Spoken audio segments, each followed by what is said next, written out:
Hi, this is Chinmayi. Today I'm going to be speaking to Mr. Dasarathy sir, and he's been part of the dubbing union. Actually, he's been a dubbing artist way before the dubbing union has actually been formed.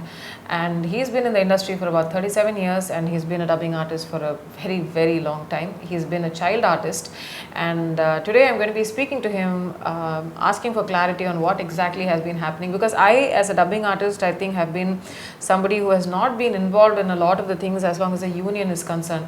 They would ask me to do a set of things, I would get a call, I will just do it, I'll transfer, bank transfer, or an official would come, take the money and go. So this is generally the procedure that I've just been following, simply because it's easier to not go ahead and ask questions and just get it done, because you need the job done at that point in time.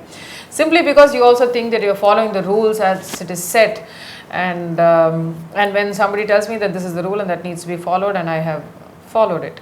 So at this point in time, I have already mentioned on my Twitter feed and elsewhere that in 2016 I have paid a lifetime membership fee to the dubbing union, and they seem to have terminated me without reason, though they quote that they have removed me from the dubbing union. However, I'm going to be asking a lot of questions today to Dasarathy sir, and also trying to find out whether my first question on the dubbing union. Hello everyone, thank you. சட்டப்படி dubbing யூனியனை பொறுத்த வரைக்கும் கடந்த சில வருடங்களாக நடக்கக்கூடிய பல விஷயங்கள் சட்டப்படி செல்லாது. To be very precise, in the undemocratic bylaws of dubbing union, challenge பண்ணி I have even filed a case in the Honorable High Court of Chennai, and that's in sub judice. உங்களுடைய கேஸ் டைரக்டாக சொல்ல போனால் முதல் point உங்களை clarify பண்ணுறதுக்கு, உங்களுடைய நீக்கம் அப்படிங்கிற ஒரு வார்த்தை இருக்குல்ல, இதில் நிறைய முரண்பாடுகள் இருக்குது கருத்துக்களில். எந்த மாதிரி முரண்பாடுகள்னு கேட்டால், இப்போது 2018 மார்ச் 3ஆம் தேதி டப்பிங் யூனியனுக்கான ஒரு ஃபேர் எலெக்ஷன் நடந்தது. அதாவது மாண்புமிகு நீதிமன்றத்தின் தலையீட்டோட ஒரு நியூட்ரல் ஜட்ஜ், கோர்ட் அப்பாயிண்ட் பண்ண ஒரு ஜட்ஜை வச்சு இந்த எலெக்ஷன் நடத்தப்பட்டது. அந்த சமயத்தில் மொத்தம் எலிஜிபிள் ஓட்டர்ஸ் எவ்வளவுன்னு ஒரு லிஸ்ட் அவுட் எடுத்தோம். அந்த லிஸ்ட் அவுட் எடுக்கும்போது அதில் கரெக்டாக அந்தந்த வருஷம் ஏப்ரல் மாதம் வரைக்கும் சப்ஸ்கிரிப்ஷன் கட்டினவங்க மட்டும்தான் எலிஜிபிலிட்டி இருக்குது ஓட்டர்ஸ்க்கு அப்படின்னு ஒரு கணக்கு இருந்தது. இப்போ அந்த கணக்குப்படி பார்த்தா கிட்டத்தட்ட ஒரு 95-96 பேர் அந்த சப்ஸ்கிரிப்ஷன் சரியாக கட்டாததுனால நான் எலிஜிபிள் அப்படின்னு ஒரு லிஸ்ட் வந்தது. ஆக்சுவலாக உங்கள் நேமும் அந்த லிஸ்ட்டில் இருக்குது. ஆனால் இப்போ சமீபத்தில் உங்களுடைய ஆதாரங்கள் நீங்கள் வெளியிட்டிருந்தீங்க சமூக வலைத்தளங்களில். அதில் 2016 பிப்ரவரி மாதத்தில் குறிப்பிட்டதான் நினைக்கிறேன். அதில் ஒரு 5000 ரூபா பணம் ஆயுள் கால உறுப்பினருக்காக நீங்கள் டப்பிங் யூனியனுக்கு காசோலை மூலமாக அனுப்பியிருக்கீங்க. The strange factor and funny factor here is, according to the bylaw of dubbing union, any member who would pay a sum of rupees 2500 would become a life member of dubbing union. Okay. Of course, with the approval of the committee. Now, without the approval of committee, obvious that you have not become a member without their approval. You have already become a member, and you have already paid your money, you remitted the money for becoming a life member. அப்படி இருக்கும்போது அந்த கணக்கையோ இல்லை அந்த பணத்தையோ அதுக்கான ரசீதையோ உங்களுக்கு கொடுத்துருந்தாங்கன்னா இந்த பிரச்சனையும் வராது. டப்பிங் யூனியனில் ரசீது கிடைக்கிறது தான் பெரிய விஷயம். குதிரை கொம்புன்னு வாங்க, குதிரைக்கு கூட கொம்பு முளைச்சிருச்சுன்னு சொன்னால் நான் நம்புவேன். டப்பிங் யூனியனில் யானை வாயில போன கரும்பு மாதிரி ரசீது வராது. ஆனால் இந்த ரசீது கொடுக்காததுனாலேயே அந்த கணக்கில் அது எப்படி புக் ஆயிருக்குன்னு நமக்கு தெரியாது. ஸோ நீங்கள் கட்டின அந்த 5000 ரூபா பற்றி நாங்கள் அப்ஜெக்ஷன்ஸ் ரைஸ் பண்ணும்போது எலெக்ஷன் டைமில் டப்பிங் யூனியன் நிர்வாகம் சார்பாக சொல்லப்படலை. அப்போது நீங்கள் நான் எலிஜிபிள் ஓட்டர்ஸ் லிஸ்ட்டுக்குள்ளே போயிட்டீங்க. ஓகே. ஆனால் உங்கள் கூட சேர்ந்து இன்னும் ஒரு 94-95 மெம்பர்ஸ் இருந்தாங்க அந்த லிஸ்ட்டில். ஓகே. சமீபத்தில் நடந்த ஜெனரல் பாடி பேரவை கூட்டத்தில் உங்க பேரை மட்டும் இப்போ தலைவராக இருக்கிற திரு ராதா ரவி அவர்கள் மேடையில் சொல்லி, இவங்க மேல இவங்க சப்ஸ்கிரிப்ஷன் கட்டாத காரணத்தினால இவங்க மேல நான் நடவடிக்கை எடுக்கவும், இவங்களை அடிப்படை உறுப்பினர் பதவியிலிருந்து என்னுடைய அதிகாரத்தை யூஸ் பண்ணி நீக்கவும் இந்த பொதுக்குழுவின் அப்ரூவல் வேணும்னு கேட்டிருக்காரு. கூட இன்னொரு 6 பேரையும் சொல்லியிருக்காரு, என் பேர்லாம் உட்பட. ஆனால் அதெல்லாம் வெவ்வேறு காரணங்களுக்கு. ஆனால் உங்களுக்கு சொல்லப்பட்ட காரணம் இதுதான். திருமதி சின்மயி உட்பட 95 மெம்பர்ஸ் சப்ஸ்கிரிப்ஷன் கட்டலை, அவங்கள நீக்கிறதுக்கு அதிகாரம் வேணும். இதை அவர் கேட்டிருந்தா கூட நான் சிரிச்சிருப்பேன். ஏன்னா சமீபத்தில் வந்து திரு ராஜேந்திரன் அவர்கள் டப்பிங் சங்கத்தில் இப்போ நிர்வாகத்தில் அவரும் ஒரு முக்கிய பொறுப்பில் இருக்காரு. அவர் கொடுத்திருந்த ஒரு பேட்டியில் சொல்லியிருக்காரு, அந்த குறிப்பிட்ட காலகட்டம் அந்த மார்ச் மாதம் 31ஆம் தேதிக்குள்ள சந்தா கட்டணும், அதுக்கு எக்ஸ்டென்ஷன் 1 மாதம் டைம் உண்டு பைலா படி, செயற்குழு அனுமதிச்சா. ஸோ அந்த ஏப்ரல் மாதத்துக்குள்ள சப்ஸ்கிரிப்ஷன் கட்டலைன்னா தானாகவே அவர்கள் உறுப்பினர் அந்தஸ்தை இழந்தவர்கள் ஆவார்கள். இதுதானே ஷரத். அப்பனா வந்து I shouldn't have been speaking இல்லையா, படத்தில் வந்து என்ன பேச விட்டுருக்கூடாது. 2016 ஏப்ரல் மாதத்துக்கு அப்புறம் எந்த தமிழ் படத்திலையும் நீங்க பேச டப்பிங் சங்கமும் டப்பிங் சங்கம் சார்ந்திருக்கும் பெப்சி சம்மேளனமும் உங்களை அனுமதிச்சிருக்க கூடாது. இந்த தகவல் போகாமலேயே நீங்க பேசின படங்கள் எல்லாம் ரிலீஸ் ஆச்சுங்கிறதையும் ஏற்றுக்க முடியாது. ஏன்னா டப்பிங் சங்கம் சார்பா ரெப்ரசன்டேட்டிவ்ஸ்னு ஒரு கேட்டகரி ஆஃப் பீப்புள் வச்சிருக்காங்க. அவங்க வாயிலா மட்டும்தான் டப்பிங் உறுப்பினர்கள் போய் படங்களில் டப்பிங் பேச முடியும். அவங்கள மீறி வேறு யார் மூலமா பேசினாலும் மிக கடுமையான நடவடிக்கை எடுக்கப்படும். உங்க பேர் மட்டும் ஏன் அங்க இந்த காரணத்துக்காக சொல்லப்பட்டதுங்கிறது எனக்கு கேள்விக்குறி. இன்னொன்று, ட்ரேட் யூனியன் ஆக்ட் 1926 இன்றளவும் அதைத்தான் வந்து ட்ரேட் யூனியன்ஸ், தொழிற்சங்கம். டப்பிங் யூனியன் ஒரு தொழிற்சங்கம். நடிகர் சங்கம்ங்கிறது ஒரு அசோசியேஷன், பிரைவேட் அசோசியேஷன். ஆனால் ட்ரேட் யூனியன் இது டப்பிங் சங்கம்.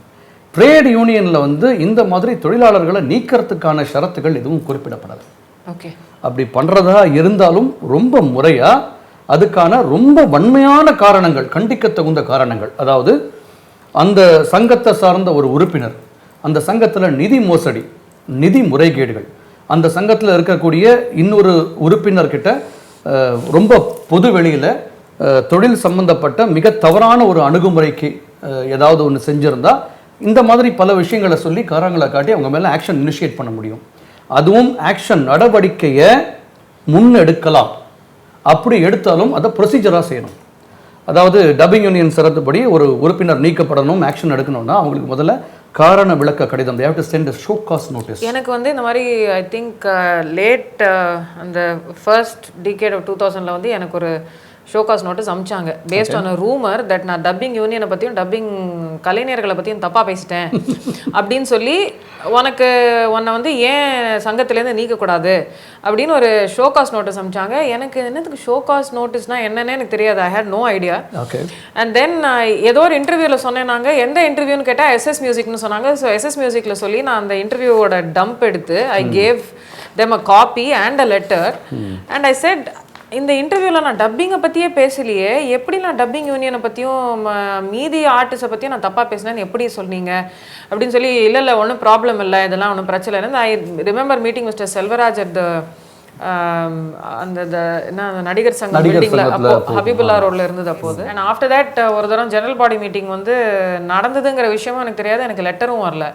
ஸோ நீ ஜென்ரல் பாடி மீட்டிங் வரலன்னு சொல்லிட்டு ராதாரவி சார் வந்து ஆஃபீஸில் கூப்பிட்டு வச்சு திட்டினாரு. நான் மட்டும் இல்லைன்னு ஒரு 7 பேரை கூப்பிட்டு வச்சு திட்டினாரு.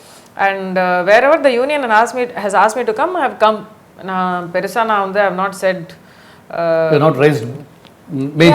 அண்ட் எஸ்பெஷலி அதில் ஒரு தரம் எனக்கு நான் இந்த ப்ரீவியஸ் வீடியோவில் கூட சொல்லியிருந்தேன், ஒரு தரம் வந்து என்னோட கேரளாவில் ஒரு கச்சேரியோட கிளாஷ் ஆச்சு. நான் ராதாரவி சார்ட்ட வந்து பெர்மிஷன் கேட்டேன், சார் நான் let me go and do my கான்சர்ட்னு. அதெல்லாம் முடியாது, நானும் தான் ஷூட்டிங் கேன்சல் பண்ணிட்டு வரேன், நீ வரலைன்னா உனக்கு ரெட் கார்டு கொடுப்பேன்னாரு. So I had to cancel a concert for which I had taken an advance and I lost. அதுக்கப்புறம் அவங்களுக்கும் எங்களுக்கும் முகமொழியே இல்லாமல் போயிடுச்சு. Actually they were family friends. அது எப்படி நீ இப்படி பிஹேவ் பண்ணலாம்? A small interruption here, you have to pardon me for this. See, general body meetingன்றது பொதுக்குழு கூட்டம் அப்படிங்கிறது, it is the will and wish of each and every individual member of the union, whether they would like to attend it, they wish to attend it or give a skip, depending on their prior commitments. So no, but that was not a GB, that was a protest march. Then that you cannot even compel, you cannot emphasize. But that did happen. You cannot, the people in trade union management cannot emphasize their members to strictly join a protest or struggle. It all depends upon the members' own will and wish to either be a part of the protest or struggle write slogans or be away from it, because everybody might have different views. In addition to that, there was a blanket ban on singers to go and sing in Sri Lanka. In the ஷோலையும் போய் பாடக்கூடாதுன்னு சொல்லிட்டு dubbing union specifically they said ஸ்ரீலங்காலெல்லாம் போய் பாடினா நடவடிக்கை எடுப்போம். That context, that might be a standing order from federation and the entire film fraternity. True. That's a different in which chapter. Case, that is a different issue altogether. That's a different chapter. I think at that point in time also, I think அந்த கவர்மெண்ட்னு சொல்லி தப்பான ஒரு ஏமாந்து போய் ஒரு தப்பான ஒரு ஈவெண்ட்ல போய் பாடி மாட்டிக்க வேண்டாம்னு கூட அவங்க சொல்லியிருந்திருக்கலாம். ஒரு கிளாரிட்டியே இல்லாம பாதி பேர் இது ஒரு காசுக்குன்னு சொல்லிட்டு ஏமாந்து அங்க போய் நின்னுட்டோம் அப்படின்னா there is no way, because professionally we are committed to a concert, then we are supposed to. So in which case, I think at that point in time a ban would have also worked, I guess. That's for the integrity, to show the integrity and solidarity. And that's different. But to also dubbing union பொறுத்த வரைக்கும் என்னன்னு கேட்டா, you said நீங்க ஏதோ ஒரு மீடியால ஏதோ ஒன்னு பேச போய் ஒரு மேகசின் சேனல் நீங்க சொன்னீங்க ஏதோ SS Music. Okay. Hope you can mention பேசவே இல்ல அவங்கள பத்தி. Okay. ஆனா நீங்க பேசினா கூட அதை தடை செய்யறதுக்கான உரிமை யாருக்கும் கிடையாது. Because right to expression and speech is the fundamental right of every Indian citizen. ஒருத்தர் இதைத்தான் பேசணும், இவங்களை பற்றி தான் பேசணும், அஃபண்டிங்காக பேசுகிறாங்க அப்படின்னா அதுக்கான மாற்று கருத்தை அவங்க சொல்லலாம்.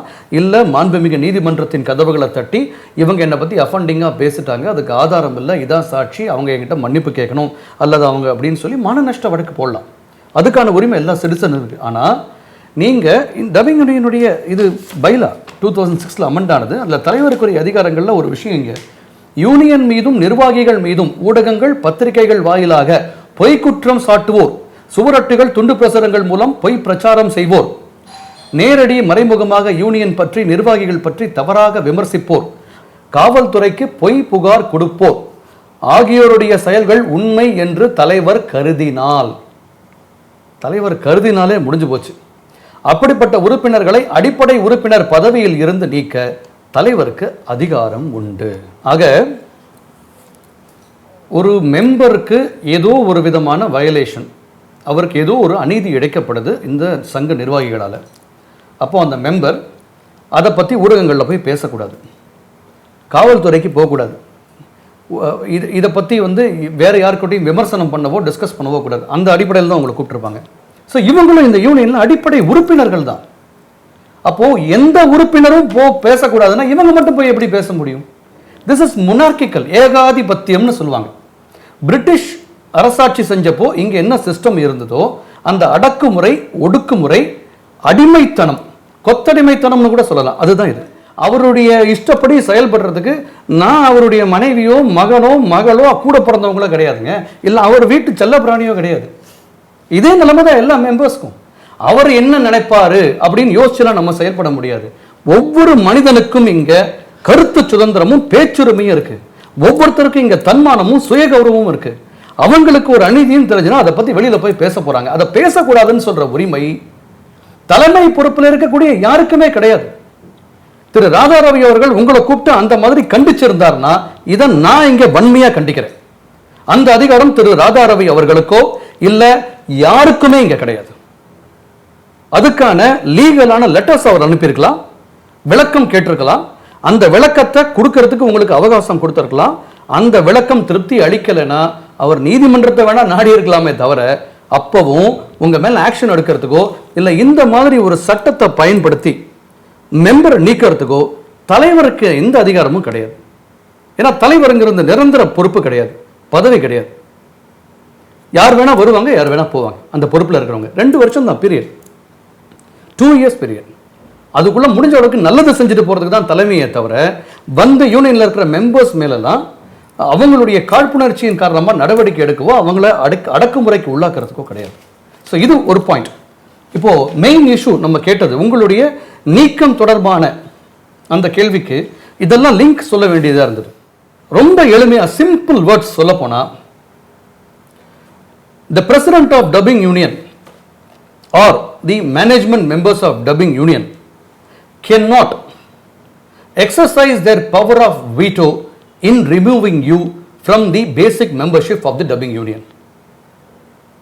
They have to follow the rules laid down by their predecessors and by themselves, because most of the people in management as on date were part of the management which amended these bylaws in 2006, including Mr. Radharavi. So இதுபடி பார்த்தாலே நீங்க ஆயுள் கால உறுப்பினரா நீங்க 2500 ரூபாய் இல்ல உங்ககிட்ட 5000 ரூபாய் வாங்கியிருக்காங்க. அதுவே எனக்கு வந்து ஆச்சரியம். 2500 ரூபாய்க்கு உங்ககிட்ட அடிப்படை உறுப்பினருக்கு வாங்க வேண்டிய தொகையிலிருந்து ஆயுள் உறுப்பினருக்கான ஒரு அந்தஸ்துக்கு உங்களை அவங்க ரைஸ் பண்ணியிருக்கணும். ஆனால் 5000 ரூபாய் வாங்கிட்டு ரைஸ் பண்ணலை. இதை தவிர இந்த 2007-8 ஆண்டுலேருந்து நீங்கள் மெம்பராக இருக்கீங்களா? இங்கே 2006. So almost 12 years no. இவங்க சொல்கிற 16ன்ற கணக்குக்கு வந்தால் கூட 10 ஆண்டுகள், 1 டிகேட், ஒரு தலைமுறை கிட்டத்தட்ட. அந்த ஒரு தலைமுறை காலகட்டத்துக்கு நீங்கள் டப்பிங் பேசின படங்கள்லேருந்து உங்களுக்கு வந்த ஊதியத்தை, அந்த ஊதியத்திலிருந்து 10% டப்பிங் சங்கத்தின் உறுப்பினர்கள் நல நிதிக்காக நீங்க வழங்கியிருக்கீங்க அப்படின்னு அவங்களே சொல்றாங்க.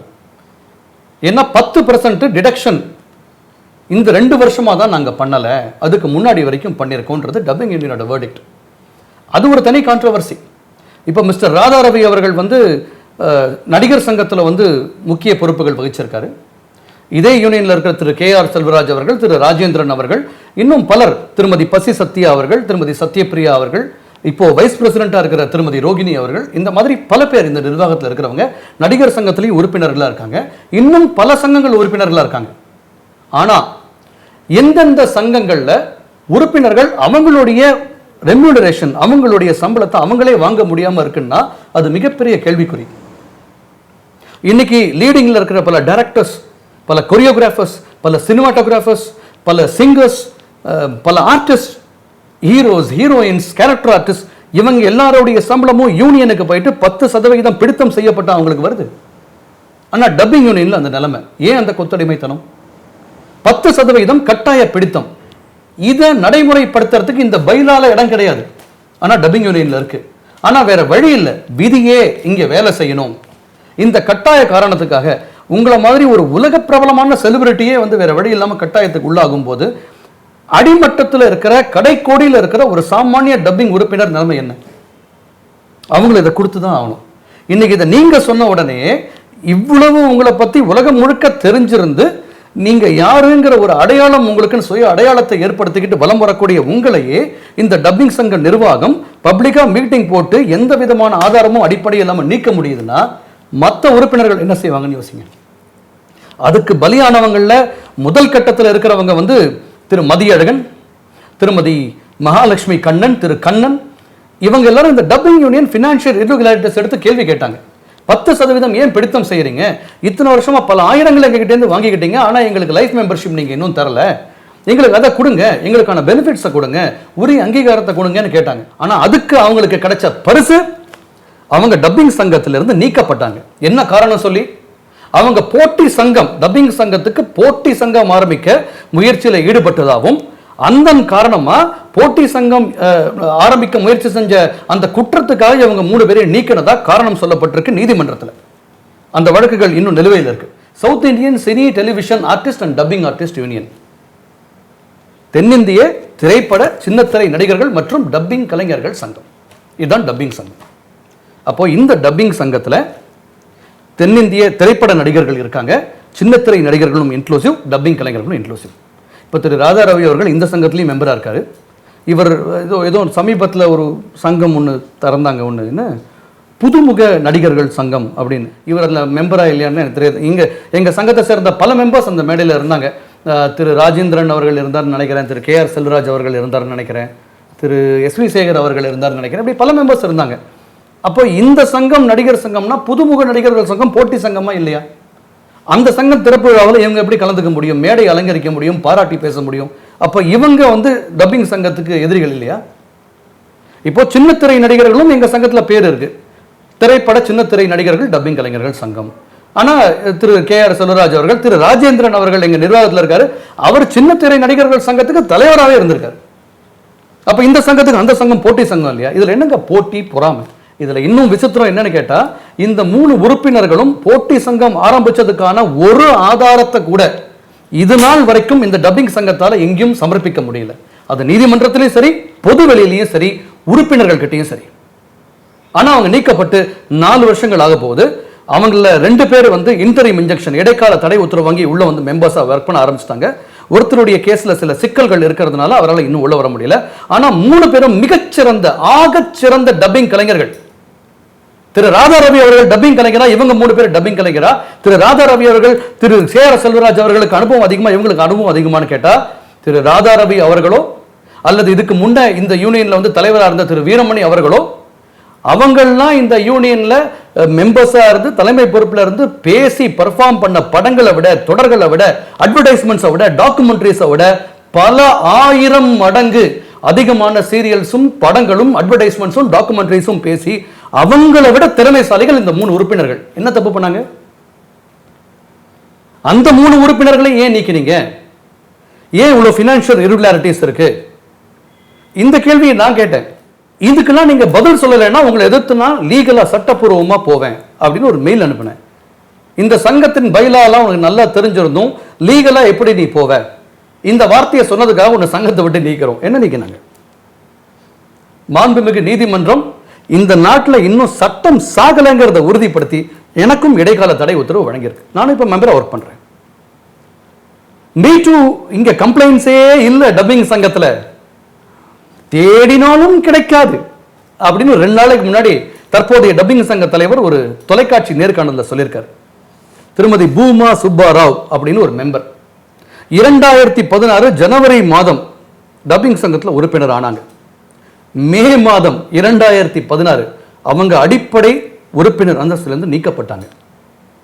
அதுக்கான காரணம் முகநூல் பக்கத்தில், டப்பிங் கலைஞர்கள் இருந்த ஒரு முகநூல் பக்கத்தில் அவங்க ஏதோ ஒரு கருத்தை முன்வைக்க வரும்போது மற்ற மெம்பர்ஸ் நீ இப்போதான் புதுசா மெம்பர் ஆயிருக்க, பேச உனக்கு உரிமை இல்லைன்னு ஒரு கருத்தை முன்வைக்க போக இவங்க அதை டிஃபெண்ட் பண்ணியிருக்காங்க.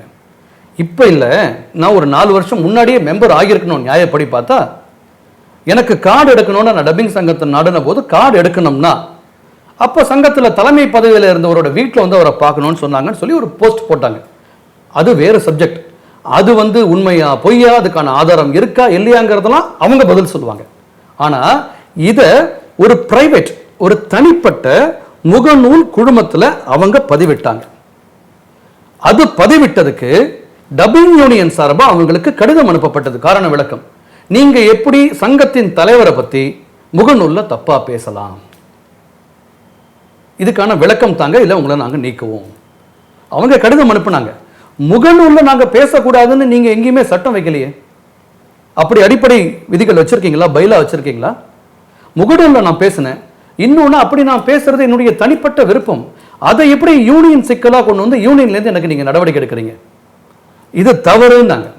அவங்களுக்கு போதுமான விளக்கம் அளிக்கிறதுக்கான டைம் வழங்கப்படலை. அவங்க டெர்மினேட் செய்யப்பட்டாங்க வித்தவுட் எ ப்ராப்பர் என்கொயரி, முறையான விசாரணை நடத்தாமலேயே. இது எந்த ஜனநாயகத்தின்படி சரி? நியாயமா இது? எதிர்த்து கேள்வி கேட்ட காரணத்துக்காகவே வஞ்சிக்கப்பட்டு வாழ்வாதாரத்தை இழந்து வெளியேற்றப்பட்ட உறுப்பினர்கள் லிஸ்ட் நீண்டுகிட்டே போகுது.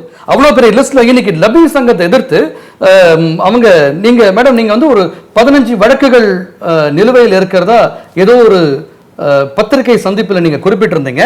அதை கடுமையா விமர்சனம் பண்ணி அதை சாடி எப்படி நீங்க அந்த மாதிரி 15 கேஸ் இருக்குன்னு சொல்லலான்னு ஒரு டப்பிங் உறுப்பினர் ஒரு தோழி வந்து மிக வன்மையா ஒரு கருத்தை பதிவிட்டு இருந்தாங்க சமூக வலைத்தளத்துல. இது போக டப்பிங் சங்கத்துல இன்னைக்கு நிர்வாக பொறுப்புல இருக்கக்கூடிய பலர் சமூக வலைத்தளங்கள்ல பதிவுகள் ஏற்றிருக்காங்க. ஏன்னா இன்னைக்கு தேதிக்கு டப்பிங் சங்கத்து மேல 16 கேஸ் இருக்கு. கடந்த 3 ஆண்டுகள்ல இங்க 2016 மட்டும் ஜிபி நடந்தது. அந்த ஜிபியில நான் முதல்லயே சொன்ன மாதிரி நீக்கப்பட்ட திரு கண்ணன், திரு மதியழகன், திருமதி மகாலட்சுமி இவர்களுக்கு எதிராக வழக்கு தொடர்ந்து நீதிமன்றத்தை அணுகிறதுக்கு மட்டும்தான் பொதுக்குழுவில் ஒப்புதல் வாங்கினாங்க அப்போதைய நிர்வாகம். அதுக்கப்புறம் இந்த 15 கேசஸ் வந்திருக்கு. இந்த வழக்குகள் எதையும் நடத்தலாமா வேண்டாமா? இதுக்கு இத்தனை லட்சங்களை இறைச்சி செலவு செய்யலாமா? ஏன்னா வர நிதி எல்லாம் உறுப்பினர்கள் நலனுக்காக சங்கத்துக்குள்ள வர நிதி. ஒப்புதலும் வாங்கல, செலவுகள் செஞ்சிருக்காங்க. இப்போ 2015, 16, 17 ஆண்டு அறிக்கை புத்தகத்தில் நிதி அறிக்கையில பார்த்தா 16, 17 2 ஆண்டுகள்ல மட்டும் 29 லட்சம் ரூபாய் 2 வருஷத்துல வரவை விட செலவு அதிகம். Excess of expenditure over income. ஒரு தொழிற்சங்கத்தில் டொனேஷன்ஸ் வாங்கி உறுப்பினர்கள் வேர்வை சிந்தி தொண்டையில் ரத்த கரிப்பு வரும். சில சமயம் வருஷத்துல நமக்கு கிடைக்குதே ஒரு வேலைன்ற ஒரு துடிப்போட அதை உயிரை கொடுத்து வேலை செஞ்சு அவங்க உழைச்சி கொண்டு வர சம்பளத்துல இருந்து 10% பிடிச்சு வர நல நிதி. இந்த நல நிதியை 29 லட்சம் ரூபாய் நஷ்டத்துல ஒரு ட்ரேட் யூனியன் இயங்க வேண்டிய அவசியம் என்ன? Just to satisfy the ego of this dubbing union office bearers and for no reason at all. dubbing யூனியனில் நடக்கக்கூடிய நிதி முறைகேடுகள், நிர்வாக முறைகேடுகள், ஊழல்களை தட்டி கேட்கிற, கேள்விகள் எழுப்புற, அதுக்கு எதிரான கருத்துக்களை நியாயமான முறையில், நாகரீகமான முறையில், எந்த விதமான ஒரு அன்பார்லிமெண்டரி, ஒரு ஆபாசமான அல்லது ஒரு அவதூறான அல்லது ஒரு வன்மையான வார்த்தைகள் இல்லாம விமர்சிக்கிற மெம்பர்ஸ்க்கு டப்பிங் சங்கத்தின் நிர்வாகிகள் கொடுக்கிற பேரு எதிரிகள், ட்ரைட்டர்ஸ். டப்பிங் சங்கத்தின் நிர்வாகம் செய்யற நிதி முறைகேடுகள், அவங்க செய்யற ஊழல்கள், அவங்க நிர்வாக குளறுபடிகளை எதிர்க்கிறேன். இதுக்காக நான் ஒரு பொறுக்கினா, ஆமா நான் பொறுக்கிதான். சமீபத்தில் ஜிபி நடத்தும் போது உங்களுக்கு உதவிக்கு நான் மெம்பர்ஸா இருக்கிற பவுன்சர்ஸ்லாம் கூட்டு வந்து நிறுத்திருந்தீங்களாமே. நான் மெம்பர்ஸா பவுன்சர்ஸை கொண்டு வந்து ஜிபி அரங்கத்துக்குள்ள வச்சு, அந்த ஜிபி அரங்கத்துக்குள்ள நுழையக்கூடிய மெம்பர்ஸ் யாரும் செல்போன்ஸ் எடுத்துட்டு போகக்கூடாதுன்னு நிபந்தனை விதிச்சு, அரங்கத்தின் வாயில்களை அடைச்சு, கேள்வி கேட்ட உறுப்பினர்கள் மேல குண்டர்களை பாய விட்டு, இப்படி ஒரு சங்கம் நடக்கும் போது இந்த சங்கத்துல நீங்க நியாயத்தையோ நீதியையோ எப்படி எதிர்பார்க்க முடியும்? தவற முன்வைக்கிறவங்க, சுட்டி காட்டுறவங்க அத்தனை பேரும் ரோக்ஸ். நீங்க நியாயமானவங்கன்னா இந்த 16 வழக்குகள்ல, நீதிமன்றத்தில் நிலுவையில் இருக்கிற இந்த 16 வழக்குகள்ல ஒரு வழக்கு இன்னும் ஹியரிங்க்கு வரல, கடைசி வழக்கு அது நிலுவையில் இருக்கு, அதுக்கு எந்த முடிவும் இன்னும் காணப்படல. ஆனா மற்ற 15 வழக்குகள்ல ஒரு வழக்குல கூட 3 வருஷத்துல டப்பிங் சங்க நிர்வாகிகள் ஜெயிக்கலைங்கிறது நிதர்சனமான உண்மை. இதை எந்த மேடையிலையும் எந்த நேரத்திலையும் நிரூபிக்க நான் தயார். இல்லைன்னு நிரூபிக்க அவங்க தயாரான்னு எனக்கு தெரியல. நான் திருவாளர் ராதாரவி அவர்களுக்கும் நிர்வாகத்தில் இருக்கக்கூடிய அத்தனை பேருக்கும் ஓப்பனாவே ஒரு வரவேற்பு இன்விடேஷன் கொடுத்துட்டேன், அழைப்பு கொடுத்துட்டேன். எந்த டிவி சேனல்ல வேணா ஓப்பன் ஃபாரம்ல உட்காந்து உங்க தரப்பு நியாயத்தை பேசுங்க, நாங்க எங்க தரப்பு நியாயத்தை பேசுறோம்.